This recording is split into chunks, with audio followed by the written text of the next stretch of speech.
हाँ जी, अस्सलाम वालेकुम। आज मैं आपको बताऊंगी कि मैं सऊदी अरेबिया किस तरह से आई, ये सफ़र कैसे स्टार्ट हुआ और ये सफ़र कैसा जा रहा है और क्या आप लोगों को भी आना चाहिए, किस तरह आना चाहिए। मैं अपना जर्नी आपसे शेयर करूंगी, साथ साथ आप लोगों के साथ नाश्ता करूंगी। वो सामने स्क्रीन पर डेजर्ट डायरी चल रहा है तो अगर किसी ने चैनल सब्सक्राइब नहीं किया तो जल्दी से इसको जाके सब्सक्राइब कर दें ताकि हमारा ये काफ़िला जो है ये बढ़ता जाए। अच्छा जी मैं कल से कमेंट्स पढ़ रही थी सबके और सभी लोगों के कमेंट्स आ रहे थे। कई लोगों ने मुझसे पूछा कि आप सऊदीया किस तरह से आई, आपकी इंट्रोडक्शन का सेकंड पार्ट किधर है। तो मुझे उस वक्त थोड़ा सा लगा कि यार ये तो सेकंड पार्ट ऐड करना चाहिए था। तो ये स्पेशली उन लोगों के लिए है जिन्होंने मुझे कमेंट किया कि आपके इंट्रोडक्शन का सेकंड पार्ट कहाँ है। तो फर्स्ट पार्ट जिस किसी ने नहीं देखा तो वो ज़रूर जाके देखें। उसमें वो मेरे चैनल की सबसे पहली वीडियो है जिसका टाइटल है चलो बात करके देखते हैं। मेरी वो फर्स्ट ट्राई थी और मैं अपनी यूनिवर्सिटी के फैकल्टी लाउंज में बैठ के मैंने वो रिकॉर्ड किया था। और उसमें साथ साथ जनाब चलो साथ साथ नाश्ता करते हैं, ठंडा ना हो जाए। उसमें मैंने आप लोगों को बताया था कि मैंने अपनी ज़िंदगी का जर्नी किस तरह से स्टार्ट किया था और मेरे ख्याल में वो क्लिप लंबा हो गया था तो फिर मैंने उसको वहीं पे स्टॉप कर दिया। और उस क्लिप का अगर एंड आपने सुना हो तो मैं पहुंची थी अपनी गवर्नमेंट स्कूल की जॉब तक। जी हाँ, मैंने एमफिल कर लिया था। और जो लोग मेरे चैनल पर नए हैं मैं उनको बता दूं कि मेरा मेजर जो है वो केमिस्ट्री है। मैं पीएचडी डॉक्टर हूं और बहुत ज़्यादा हल्का ना लेना मुझे थोड़ा बहुत चीज़ों का पता है, मैं आपको गलत गाइड नहीं करूँगी इंशाल्लाह। तो मेरा लाइफ जर्नी जो है साउथ पंजाब में स्टार्ट हुआ और मैं वहाँ से मेरी गवर्नमेंट जॉब हो गई। एमफिल करने के बाद एजुकेटर की जो सीट होती है उसमें मैंने अप्लाई किया था। लेकिन प्रॉब्लम ये था कि मुझे बैठना पड़ रहा था टाली के नीचे क्योंकि वो स्कूल जो था एलिमेंट्री स्कूल था और उसमें 2 रूम्स थे। एक टूटा हुआ था, छत गिरने वाली थी। दूसरा जो था उसमें स्कूल से रिलेटेड जो कीमती सामान वगैरह होता है वो था। तो बच्चों के लिए कोई जगह थी नहीं। तो दैट वाज समथिंग रियली मतलब मुझे बहुत पेनफुल लगता था कि यार क्योंकि इफ़ यू नो जो गवर्नमेंट स्कूल की जॉब का क्राइटेरिया है वहाँ उस क्राइटेरिया के अकॉर्डिंग जिसने बीए किया है, बीएससी किया है, तो वो स्कूल एजुकेटर की सीट्स बेसिकली उनके लिए होती हैं। लेकिन मसला ये है हमारे कंट्री के अंदर इतनी ज़्यादा बेरोज़गारी है कि एक पर्सन एमएससी कर लेता है, वो भी मेरिट पे नहीं आता, एमफिल कर लिया, बीएड कर लिया, ब्ला ब्ला ब्ला, और फिर कहीं जाके उसका स्कोर पूरा होता है और वो एजुकेटर की सीट के लिए जो है वो अप्लाई कर पाता है। इतना कंपटीशन था व्हेन आई अप्लाइड, बट मैं सेलेक्ट हो गई। लेकिन मुझे कंटिन्यूसली दिल के अंदर आता था कि यार ये मैंने एमफिल इसलिए तो नहीं किया था कि मैं यहाँ टाली के नीचे बैठ के पढ़ाऊँ। तो मैंने वहीं बैठ के मेरी दिमाग में जंग चलना शुरू हो गई। मैंने सोचा साथ ही साथ मैं आपको ये बात भी ऐड कर दूं कि आई वॉज द पर्सन जिसको ज़्यादा पढ़ने का और हायर एजुकेशन का बिल्कुल शौक़ नहीं था। मैं उन लोगों में से हूँ ही नहीं जो ये कहते हैं मैं बचपन से ख्वाब देखा था कि ये वाली डिग्री लेनी है तो ये वाली लेनी है। मैं बहुत सीधी सादी सी सोच रखने वाली बंदी थी। मैं कहती थी कि नहीं यार मेरे पास से एमएससी बहुत है, मेरे तो नहीं और पढ़ा जाता। तो ऑल्दो मैं छोटे होते बहुत अच्छा बच्चा थी, पढ़ने में पोजीशन होल्डर थी। लेकिन ये है कि जब आहिस्ता आहिस्ता जो है मैं एक अच्छी एवरेज स्टूडेंट बन गई। मेरा पढ़ाई पे कोई इतना ज़्यादा शौक़ लगाओ मेरा था कोई नहीं, बस ये था कि हाँ ठीक है पढ़ना है। तो मुझे जस्ट एमएससी करने का शौक़ था, यानी कि बस मास्टर्स तक। एमफिल का तो मैंने ख्वाब के अंदर भी नहीं सोचा था, लेकिन फिर मैंने एमफिल किया और फिर पीएचडी के लिए तो मैं बाकायदा, अगर मेरी फ्रेंड्स ये वीडियो सुन रही हैं तो उनको अच्छे तरीके से याद होगा कि हम ग्रुप्स में बैठते थे और मैं उन सब लोगों से ओथ लेती थी कि हम में से किसी ने पीएचडी नहीं करनी। पता नहीं क्यों मुझे लगता था बहुत मुश्किल काम है और बस ये एक ना ख़त्म होने वाला सफ़र है। बस एमफिल करो, जॉब्स करो, लाइफ में सेट हो जाओ, क्या करना है इतना ज़्यादा पढ़ के। लेकिन अल्लाह ताला के प्लान्स बहुत मुख्तलिफ होते हैं। हमने कुछ सोचा होता है और अल्लाह ताला ने कुछ और हमारे लिए प्लान किया होता है। तो जनाब एमफिल हो गया था, जॉब मिल नहीं रही थी कोई। अब मैं पीएचडी की ट्राई करना शुरू हो गई कि अच्छा यार चलो फारिग तो नहीं बैठ सकते ना, कि आपकी जॉब भी नहीं। अच्छा, और मैं एक ऐसे बैकवर्ड एरिया से थी कि वहाँ पे प्राइवेट सेक्टर भी इतना ज़्यादा नहीं था, नया नया फ्लरिश हो रहा था वहाँ पे। पंजाब कॉलेज, सुपीरियर कॉलेज वो हमारे ज़िला में बाय द वे आए थे, और मैं रहती थी तहसील में। तो मैं जिस तहसील में रहती थी वहाँ पे कोई, अब तो खैर मेरी तहसील में भी सुपीरियर कॉलेज है, पंजाब कॉलेज है, और भी बहुत सारे कॉलेजेस हैं, but at that time when I came back after MPhil, जब मुझे जॉब चाहिए था तो उस वक्त ये प्राइवेट सेक्टर भी नहीं था, तो उसके लिए मुझे प्राइवेट सेक्टर भी अपने डिस्ट्रिक्ट में जाके ज्वाइन करना पड़ा। एनी हाउ मैंने सुपीरियर कॉलेज ज्वाइन किया हुआ था। उसके बाद जो है मेरी गवर्नमेंट जॉब हो गई, ये एजुकेटर वाली। मैं अपनी उस बस्ती में आ गई, और वो बहुत ही आजमाइशी सफ़र था मेरे लिए, जो मैंने तकरीबन 4 माह वहाँ पे जॉब की। And then I started thinking seriously कि नहीं भाई, ज़िंदगी में मैंने यहाँ नहीं रुकना, मुझे तो कुछ और करना है। मैंने इधर उधर स्कॉलरशिप्स देखना शुरू कर दिए। मेजरली क्रेडिट जाता है मेरी बहुत अच्छी दोस्त को, जो इस वक्त एसोसिएट प्रोफेसर हैं Bahauddin Zakariya university institute of chemical sciences में। She guided me well. At that time वो पीएचडी कर रही थी, चाइना में कर रही थी, एंड मैंने उनको जी कांटेक्ट किया। मैंने कहा जी मैंने ना पीएचडी करनी है, आपकी पीएचडी कब एंड होगी, आप पाकिस्तान आएंगी तो आप मुझे सुपरवाइज कीजिएगा। And she said why are you waiting for me, तो एक्सप्लोर करो, सारी दुनिया अल्लाह की है, और निकलो यहाँ से। मैंने कहा अच्छा मैं भी निकल सकती हूँ। अच्छा, फिर हम जिस एरिया से हैं, और मेरे ख्याल में पाकिस्तान में, मैं अपने एरिया को स्पेसिफाई नहीं करूँगी, पाकिस्तान में बच्चियों को लेके, फीमेल्स को लेके पेरेंट्स बहुत कंजर्वेटिव होते हैं, और उनका होना बनता भी है। मैं इनको गलत हरगिज़ नहीं कहती। हमारे माशरे ने हमें इतना वो डरा दिया है कि माँ बाप थोड़ा सा डरते हैं कि यार अकेली को पाकिस्तान से कैसे बाहर भेज दें। तो मेरे पेरेंट्स का ये था कि अगर तुम्हारे साथ कोई जाता है ना, तो तुम अपनी किसी फ्रेंड को साथ लो, और फिर 2 लोग हो गए ना तो हमें भी तसल्ली होगी। और बाय चांस मेरी बहुत अच्छी दोस्त बिलोंग्स टू मुल्तान, इस वक्त वो भी माशाल्लाह चाइना में होती हैं, पोस्ट डॉक कर रही हैं। तो हम दोनों ने इकट्ठे प्लान किया, यार हम मिलके अप्लाई करते हैं। तुम अपने घर वालों को कहना कि वो जा रही है, मैं अपने घर वालों को कहूँगी कि मैं जा रही हूँ।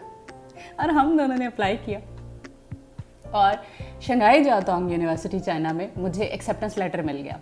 अगर आप लोगों में से कोई ये चाहता है कि मैं आप लोगों को ब्रीफली गाइड करूं कि पीएचडी में एडमिशन कैसे लेते हैं, तो मैं उसकी एक सेपरेट वीडियो बना दूंगी। लेकिन उसके लिए आपको मुझे कमेंट करके बताना होगा कि क्या आप वो वीडियो देखना भी चाहते हैं या नहीं देखना चाहते। मैं ऐसे ही बना दूं, और फिर उसके बाद जो है वो लोग उसको जो है स्किप करके आगे निकल जाए, तो वो थोड़ा अच्छा इंप्रेशन नहीं होता। मुझे बताइएगा इफ़ यू वांट, तो मैं आपको प्रॉपर्ली गाइड करूँगी। जो नए बच्चे, नए स्टूडेंट्स जो हैं, वो मास्टर्स करने के बाद बाहर जाना चाहते हैं, तो क्या वे आउट है। मैं मतलब वैसे तो वेबसाइट्स पे सब कुछ पड़ा होता है, मैं आपको एक जनरल जो क्राइटेरिया होता है, जो एक जनरल फ्लो चार्ट कह लें, एक स्कीम होती है एडमिशन की, मैं आपको वो थोड़ा सा वो बता दूंगी ताकि आपको आगे बढ़ने में आसानी हो।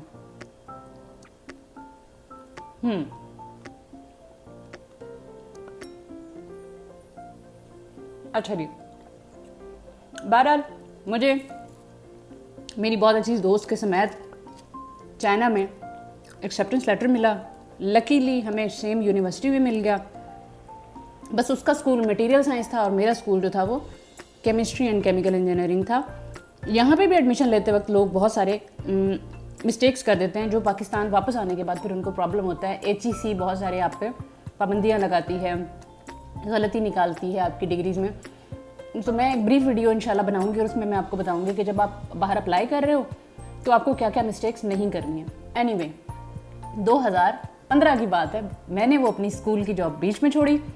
मैं आई रिमेंबर मैं टाली के नीचे बैठी थी, बच्चों को पढ़ा रही थी। बच्चे बहुत ही मासूम बच्चे, गाँव के बच्चे, सादा बच्चे। अच्छा, उनके साथ अटैचमेंट भी हो गई थी। आई वॉज सिटिंग अंडर टाली जब मुझे ईमेल आती है कि आपको स्कॉलरशिप मिल गया और आप अपना प्रोसेस स्टार्ट करें और ज्वाइन करें। ओए होए होए होए होए, ना पूछो। मुझे इतनी खुशी, वो मूवी है ना, इसमें गोविंदा रो रो के कहता है कि मुझे इतनी खुशी आज तक नहीं हुई। मैंने बाय द वे वो मूवी कोई नहीं देखी, लेकिन उसका वो आइकॉनिक डायलॉग जो है ना, वो सोशल मीडिया पे बड़ा मिल जाता है। तो मुझे इतनी खुशी आज तक नहीं हुई थी कि मुझे स्कॉलरशिप मिल गया। अच्छा जी, घर आए, घर बताया। मेरे अब्बा, अल्लाह उनको सलामत रखें, अल्लाह ताला सबके वालिदैन का साया उनके सर पे सलामत रखें। और वो जिसे कहते हैं ना, मेरे साथ हम वो क्या है, खैर मैं ना शायरी में मैं बहुत बुरी हूँ, बाप सिरां दे ताज मोहम्मद। तो जब हम मेरे सर का ताज मेरे अब्बा अल्हम्दुलिल्लाह, अल्लाह उनको सलामत रखे, अल्लाह उनको ज़िंदगी दे, वो बहुत उनकी सोच जो है वो डिफरेंट है। उन्होंने मुझे इतना सपोर्ट किया। मैंने जब एफएससी की थी ना अपने इलाके से, अपने डिस्ट्रिक्ट से, मेरी तहसील में जहाँ मैं रहती थी उस कॉलेज में एफएससी भी नहीं हो रही थी। तो उन्होंने एट दैट टाइम स्टेप लिया और उन्होंने मुझे कहा हाँ ठीक है पढ़ना है, आई एम विद यू। और मुझे उन्होंने हमारे ज़िला में भेजा। छोटी सी थी मैं और रोया करती थी हर वीकेंड जाते हुए, भाई एफएससी का बच्चा, फर्स्ट ईयर का बच्चा कितना ही बड़ा होगा। और जब आप घर में सबसे छोटे हो तो आप जितने बड़े मर्जी हो जाएं घर वालों के लिए छोटे ही रहते हैं। तो मेरे अब्बू ने मुझे सपोर्ट किया। मेरे भाई रिलक्टेंट थे, वो थोड़ा सा परेशान होते थे कि यार ये उन्होंने कहा कि भाई ने ये कहा कि आप पाकिस्तान में जहाँ मर्जी एडमिशन ले लो, लेकिन कि बाहर जाने की क्या बात है। तो अब्बू जी ने कहा नहीं कोई बात नहीं, ये भी मेरा बेटा है और जितने राइट्स आपको हैं उतने इसको हैं। तो अल्हम्दुलिल्लाह फिर मेरे भाई ने क्या कहना था, तो इसलिए भाई ने कोई एतराज़ नहीं किया और भाई ने भी फुल सपोर्ट किया। और अल्हम्दुलिल्लाह मैं 2015 में चाइना चली गई, आला तालीम के लिए चाइना तशरीफ़ ले गई। ठीक है जी, वहाँ से मैंने पीएचडी की, केमिस्ट्री में की। वो 4 साल का पीरियड, ओए होए होए होए होए, इतना हार्ड वर्क कराते हैं चाइनीज़, इतना हार्ड वर्क। अब भाई मुझे तो इतना हार्ड वर्क करने की आदत थी कोई नहीं, रिसर्च का मुझे पता कोई नहीं था, अल्फ़ बे मुझे नहीं आती थी कि रिसर्च करते कहते हैं, कैसे कहते किसे हैं, रिसर्च करते कैसे हैं, एक पेपर कैसे लिखते हैं, पेपर पढ़ते कैसे हैं, यार मुझे कुछ भी नहीं पता था। क्योंकि मैं वो बुक वर्म टाइप बंदी तो थी ही नहीं। तो वन नाइट स्टडी से पढ़ के तो अच्छे नंबरों से इम्तिहान पास करने वाले लोग थे हम। तो वो जो हार्ड वर्किंग होते हैं ना, थ्रू आउट पढ़ते हैं, वो भाई मैं वो नहीं थी। वो मैं मैट्रिक से पहले थी, उसके बाद कोई नहीं थी, हालांकि बाद में होना चाहिए था। नाश्ता मेरा ठंडा हो गया, लेकिन मुझे बड़ा मज़ा आ रहा है आपको अपनी स्टोरी शेयर करते हुए। तो फिर उसके बाद क्या होता है, मैं चाइना चली जाती हूँ। 2019 में कोविड के हिट करने से पहले मैं आ गई पाकिस्तान वापस। जब मैं पाकिस्तान वापस आई, कोविड आ चुका हुआ था, पूरी दुनिया जो थी वो लॉकडाउन में चली गई थी, नौकरी की नहीं लबड़ी सी, बाजी घर बैठे हैं। और हमारे घर में कोविड भी सबसे पहले मुझे हुआ। मैं सबसे ज़्यादा केयरफुल हो रही थी, मास्क पहना रही थी, सबको हाथ धुलवा रही थी, बाहर नहीं जाने दे रही थी, एवरीथिंग। सारे नाल पहले जब कोविड मुझे हुआ, और हुआ भी कैसे, मेरी सेंस ऑफ स्मेल चली गई और कुछ नहीं हुआ। थोड़ा सा बुखार हुआ और उसके बाद मेरी सेंस ऑफ स्मेल चली गई। और तकरीबन 1.5 साल मुझे किसी चीज़ की खुशबू ही नहीं आती थी। हर चीज़ अल्लाह ताला की इतनी बड़ी नेमत है, यानी कि अगर आप खाना खा रहे हो, अगर आपको खुशबू आ रही है तो वो आपका एपिटाइजिंग ज़्यादा लगता है, आपकी इन्हेंस होती है भूख। मेरी भूख मर गई थी, मुझे लगता था मैं कोई मिट्टी खा रही हूँ या मैं कोई ऐसी टेस्टलेस चीज़ खा रही हूँ जिसका कोई फ्लेवर ही नहीं है। एनीहाउ, वो भी हर एक इंसान की ज़िंदगी में ये फेज़ आया होगा। 2019 में कोविड हर एक ने सफ़र किया। अच्छा जी, कोविड एंड हो गया। फिर जी हमारे इलाके में इस्लामिया यूनिवर्सिटी बहावलपुर का सब कैंपस था हमारे ज़िला में। मैं रहती हूँ तहसील में, उसकी ज़िला में उसका कैंपस था। तो वहाँ पे एमफिल स्टार्ट हुआ। उनको पीएचडी केमिस्ट्री चाहिए थे। मैं जी भजी गई, जाके सीवी अपना देता, और मेरा सीवी और मेरा जनाब उसके बाद जो है सीट एडवर्टाइज़ हुई। मैंने सीट पे अप्लाई किया, मेरी सिलेक्शन हो गई, क्योंकि मेरा इलाका भी वही था, मेरा डोमिसाइल भी उस एरिया का था, तो मुझे थोड़ी प्रेफरेंस भी मिली। और अल्हम्दुलिल्लाह मेरी जो पीएचडी थी वो क्यूएस रैंकिंग में टॉप 50 से थी, तो प्रोफाइल अच्छी थी। मेरे साथ और बहुत सारे लोग थे। इंटरव्यू बहरहाल बहुत अच्छा हुआ था। अगर आपको सवालों के जवाब आ जाएँ तो आप यही कहोगे कि अच्छा हुआ था, सारी सी बात हो। तुक्का लग ही गया मेरा, बहरहाल अच्छा तुक्का लग गया और मेरी सिलेक्शन हो गई। और मैं, लेकिन प्रॉब्लम ये था कि वो जॉब जो थी मुझे कॉन्ट्रैक्ट पे मिली थी, इट वाज नॉट बीपीएस। ये चीज़ मेरे दिमाग में खटक रही थी कि यार ये बीपीएस होती ना तो फिर वो रेस्ट ऑफ द लाइफ के लिए आप रिलैक्स हो जाते हो। खैर मैं आ गई अपने इलाके में, मैंने सर्व करना शुरू किया। मैं जिस तरह से इस वक्त वीडियो में बोल रही हूँ, मैं इस तरह से अपने स्टूडेंट्स को समझाया करती थी कि निकलो, think out of the box, अपना जहन खुला करो। अगर वो बच्चे आज भी मेरी वीडियो देख रहे हैं तो वो एग्री करेंगे कि मैंने ये सारी बातें उन लोगों को कही हुई हैं। मैं मोटिवेट उनको किया करती थी, अपनी लाइफ स्टोरी शेयर किया करती थी कि कैसे मैं टाली के नीचे से उठ के यहाँ पे इस वक्त एज एन असिस्टेंट प्रोफेसर खड़ी हुई हूँ स्टेज पे आपके सामने। तो ये जर्नी ईजी नहीं थी, उसमें खुद से सोचना पड़ता है। खैर लॉन्ग स्टोरी शॉर्ट, मैंने तकरीबन 2.25 साल वहाँ पे सर्व किया, लेकिन मेरी वो जो जॉब थी वहाँ पे परमानेंट नहीं हो रही थी, मतलब कॉन्ट्रैक्ट से बीपीएस पे नहीं जा रही थी। जब वो बीपीएस पे जब वो रह ही कॉन्ट्रैक्ट रहा था और उसकी मुझे कोई उम्मीद भी नज़र नहीं आ रही थी, तो फिर मैंने सोचा यार कि जब कॉन्ट्रैक्ट ही करना है तो फिर अच्छा मुझे फिर कुछ और सोचना चाहिए। लेकिन यहाँ मैं एक बात ऐड करना चाहूँगी, चाइना से वापस आने के बाद मैं शदीद पेट्रियाटिक हो चुकी थी। मैं कहती थी सर्व करना है तो अपने इलाके च करना है, अपने मुल्क में करना है, मैंने बाहर नहीं जाना। अनफॉर्चुनेटली हमारी कंट्री की जो माशी हालात हैं, उसके बाद बड़ी बड़ी दुनिया बेरोज़गार बैठी है, बड़े बड़े टैलेंटेड बच्चे बेरोज़गार बैठे हैं, बड़े टैलेंटेड दुनिया, टैलेंटेड लोग, और वो जो हैं वो फ्री बैठे हैं, उनको जॉब नहीं मिल रही। क्यों? क्योंकि हमारी इकॉनमी का कोई हाल नहीं है, डॉलर किधर चला गया। खैर एनीवे, मैं ये इतनी सीरियस टॉक की तरफ नहीं आना चाहती, ऐसी तेरी अपनी ज़िंदगी की स्टोरी शेयर कर रहे हैं।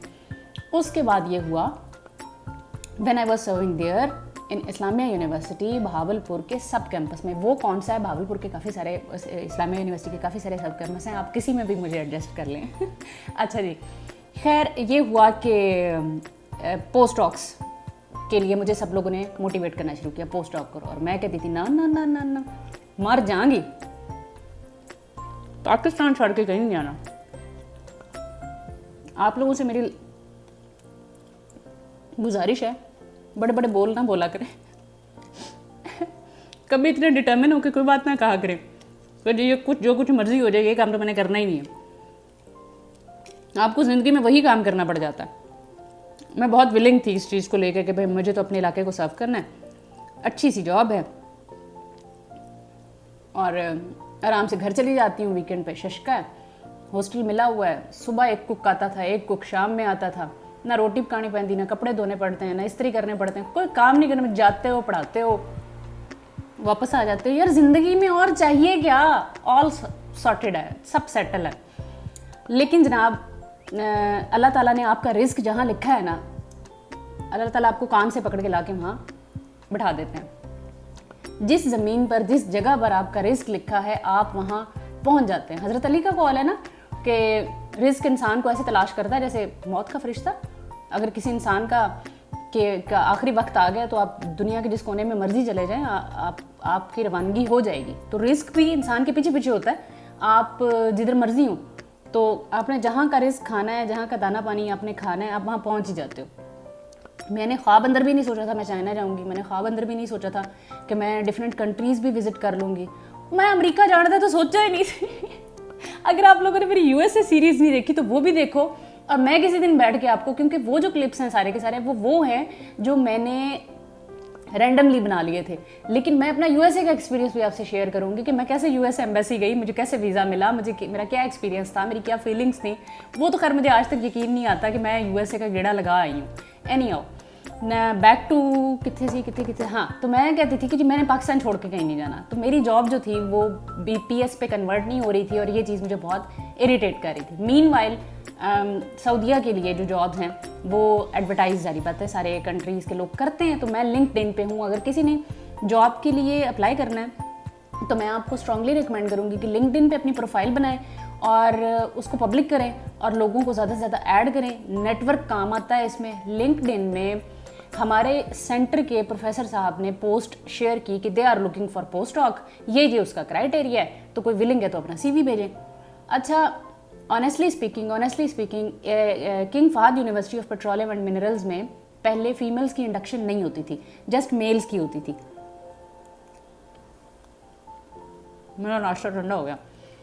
खैर, जस्ट मेल्स की होती थी। जब मैंने वहाँ किसी से कांटेक्ट किया कि भाई फीमेल्स का क्या सीन है, अब मैं अपनी चाय पी लूँ इससे पहले कि ये भी ठंडी हो जाए। अच्छा जी, ये मैं छोड़ूंगी नहीं, ये मैं बाद में खा लूँगी, ये दही भी खाऊंगी, ये भी।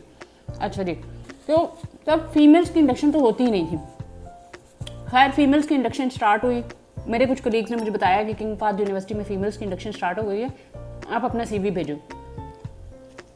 मैंने कहा हाँ भेज दूँगी। वो पहले साल तो मैंने भेजा ही नहीं। मैंने कहा नहीं यार, मैंने अपना घर छोड़ के कहीं नहीं जाना।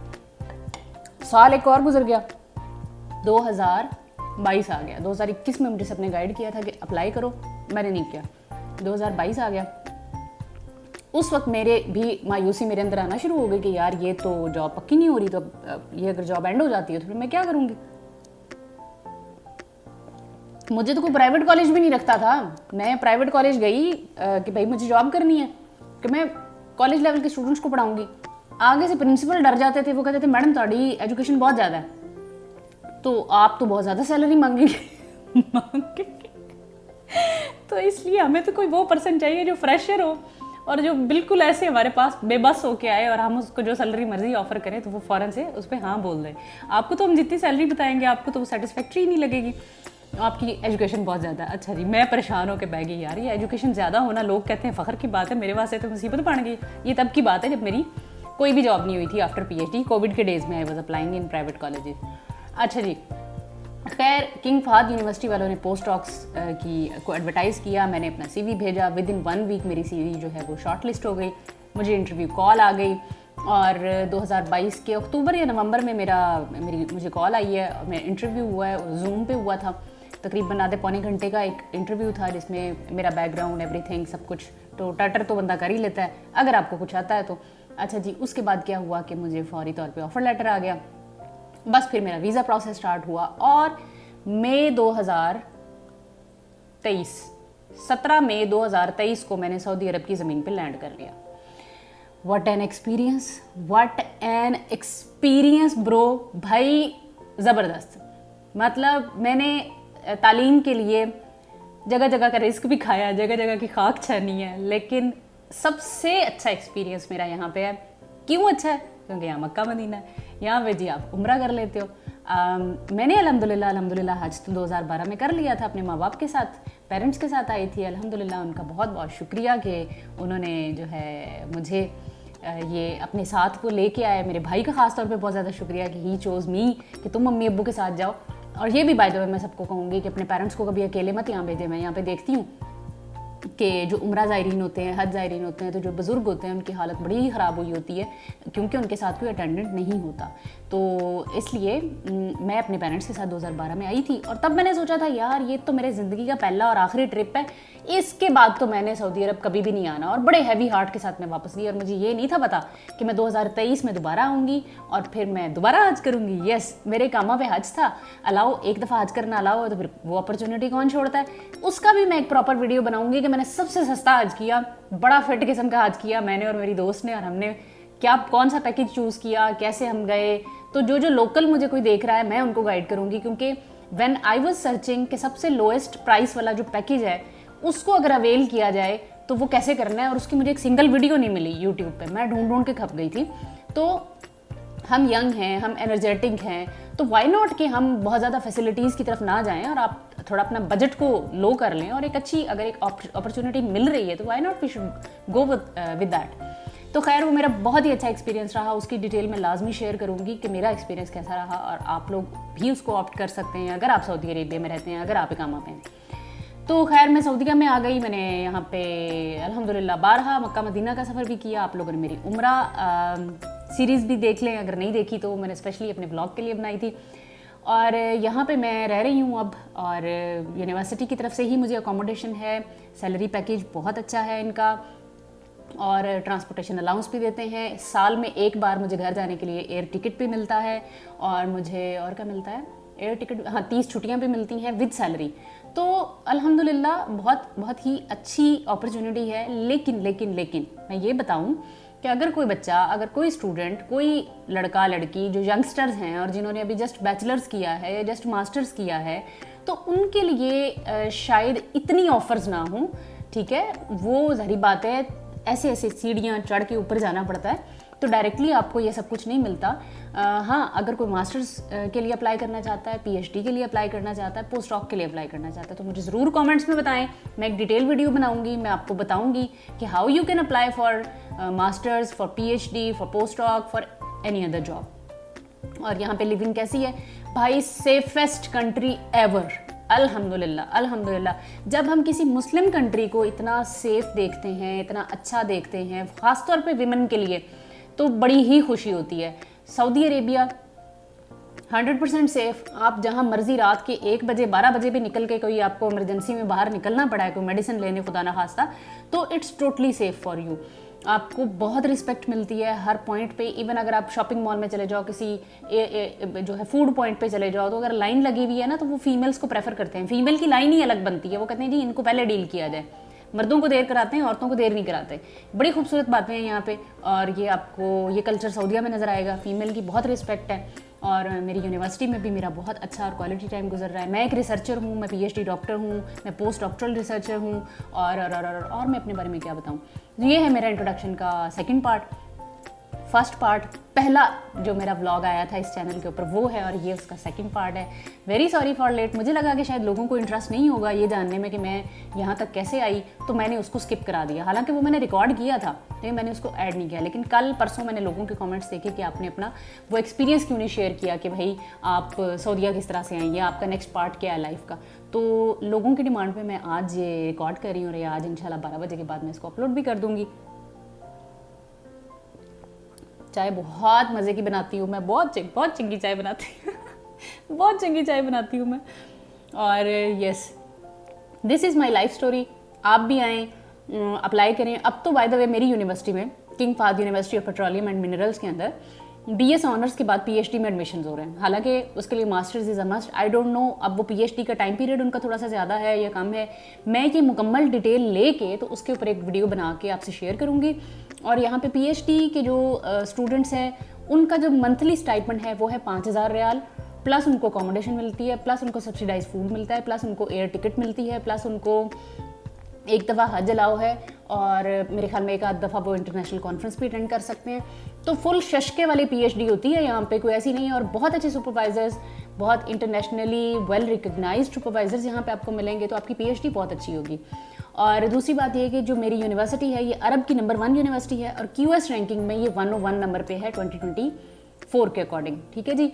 और मेरी चूँकि PhD जो थी वो चाइना से थी, और मेरी चाइना से जो PhD थी वो QS रैंकिंग में। अब अगर वो लोग जो थोड़ा बहुत इस चीज़ को, इन टेक्निकलिटीज़ को जानते हैं, तो मैं उनको बताऊं कि मेरी जो PhD थी वो जिस यूनिवर्सिटी से थी, वो दुनिया की जो पहली 50 यूनिवर्सिटीज़ हैं उसमें 43 नंबर पे आई गेस उनकी टाइम्स रैंकिंग जो पिछले साल की आई है उसमें थी 43 या 47 इस पे। तो अल्हम्दुलिल्लाह ये एक बहुत बहुत ऑनर की बात है। तो जो लोग पोस्ट डॉक के लिए अप्लाई करना चाहते हैं, मेरी यूनिवर्सिटी का क्राइटेरिया मैं आपको बता दूं, या वाई नॉट, हम इसका एक अलग से व्लॉग बना सकते हैं। ठीक हो गया जी, वो थोड़ा प्रोफेशनल सा होगा, उसकी हम एक अलग से वीडियो बना लेंगे। तो ये थी मेरी लाइफ की जर्नी, और I am living the bestest of my life hair. अल्हम्दुलिल्लाह मेरी फैमिली, मेरे घर के लोग आते जाते रहते हैं। मुझे बेसिकली ये खुला घर लेना मेरा मकसद भी यही था, ताकि मेरी फैमिली जब भी मुझे विजिट करे ऑन एंड ऑफ, तो हम खुले डुल्ले यहाँ पे रह सकें। तो यस, मेरे पेरेंट्स, मेरे घर वाले एक चक्कर लगा चुके हैं। Again they are planning, my brother is planning, my sisters are planning. So on and off लोग मेरे पास इंशाल्लाह ताला यहाँ पे विजिट करते रहेंगे। तो बाकी अगर कोई फीमेल रहना चाहती है सऊदी अरेबिया में, जॉब करना चाहती है, तो भाई इट्स 200% सेफ़। मैं कहती हूँ इनफाइनाइट लेवल लगा दें आप सेफ्टी का।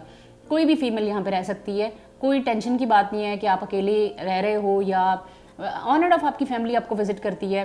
तो यस, मेरे ख्याल में मैंने सारे क्वेश्चंस कवर कर दिए हैं। मज़ीद अगर आप लोगों ने कुछ पूछना हो तो मुझे कमेंट्स में बताएं, और फिर हम देखेंगे कि हम इसको मज़ीद क्या शेयर कर सकते हैं। So this is all about my life journey. मैं फ्यूचर में आपको ये भी बताऊंगी कि मैं यहाँ पे खाती पीती क्या हूँ, शॉपिंग किस तरह से करती हूँ, यहाँ क्या क्या चीज़ें मिल जाती हैं, कौन सी नहीं मिलती हैं, यहाँ पे लाइफ किस तरह से है, एक्सपर्ट्स यहाँ पे लाइफ कैसे गुजार रहे हैं, क्या मुश्किलात हो सकती हैं, या कुछ भी what ever based on your question. बल्कि आप ऐसा करते हैं ना, आप इस वीडियो के एंड पे मुझे क्वेश्चंस पोस्ट करें कमेंट्स में, मैं वो पढ़ूंगी, और उसके बाद फिर हम उन सारे क्वेश्चंस को एड्रेस करेंगे, ताकि अगर किसी की कोई कन्फ्यूजन है तो वो क्लियर हो सके। ठीक हो गया जी, थैंक यू सो मच। अपना बहुत सारा ख्याल रखिएगा, अपनी दुआओं में याद रखिएगा, और मेरे चैनल को सपोर्ट करते रहें। और यार डेजर्ट डायरीज भाज के जाओ और उसको सब्सक्राइब कर दो, और जज़ाकल्लाह खैर, अल्लाह हाफिज़।